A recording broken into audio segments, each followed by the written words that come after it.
Diabetes রোগীদের জন্য সঠিক খাবার বেছে নেওয়া খুবই গুরুত্বপূর্ণ, কারণ একটি ভুল খাবার নির্বাচন করলে শরীরে দ্রুত গ্লুকোজ বেড়ে যেতে পারে।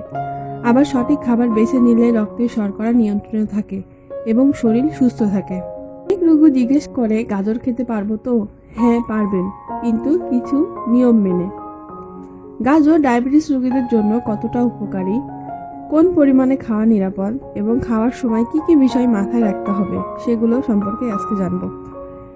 ডায়াবেটিস রোগীদের জন্য খাবারের জিআই ও জিএল খুবই গুরুত্বপূর্ণ।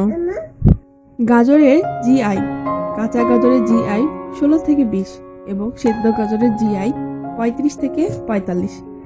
গাজরের জিএল 2 থেকে 4, খুবই কম।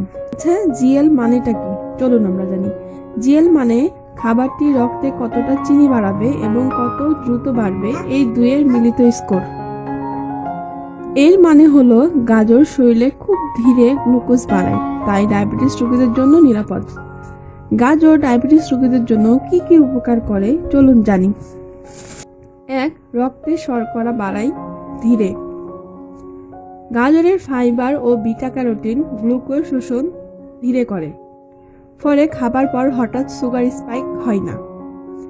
2. চোখের সমস্যার বিশেষ উপকার হয়। ডায়াবেটিস রোগীদের চোখের সমস্যা সাধারণ বিষয়। গাজরে থাকা বিটা ক্যারোটিন ও ভিটামিন এ চোখের দৃষ্টি ভালো রাখে, রাতের অন্ধত্ব কমায়, চোখ শুকিয়ে যাওয়া কমায়। 3. হার্ট রক্ষা করে। ডায়াবেটিস রোগীদের হার্টের ঝুঁকি বেশি। গাজরের অ্যান্টিঅক্সিডেন্ট হৃদযন্ত্রকে সুরক্ষা দেয়, খারাপ কোলেস্টেরল কমায়, রক্তচাপ নিয়ন্ত্রণে রাখে। 4. ওজন কমাতে সাহায্য করে। অতিরিক্ত ওজন ডায়াবেটিসকে আরো খারাপ করে। গাজরের ক্যালোরি কম, ফাইবার বেশি, পেট ভরা লাগে এবং ক্ষুধাও কম লাগে। 5. ইনসুলিন রেজিস্টার উন্নয়ন।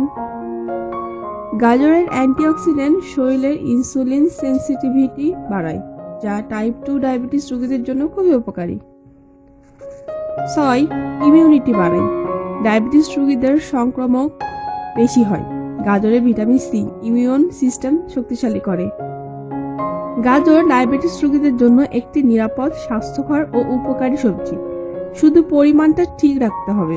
দিনে একটি গাজর, সপ্তাহে 4 থেকে 5টি, পুরো গাজর, জুস নয়।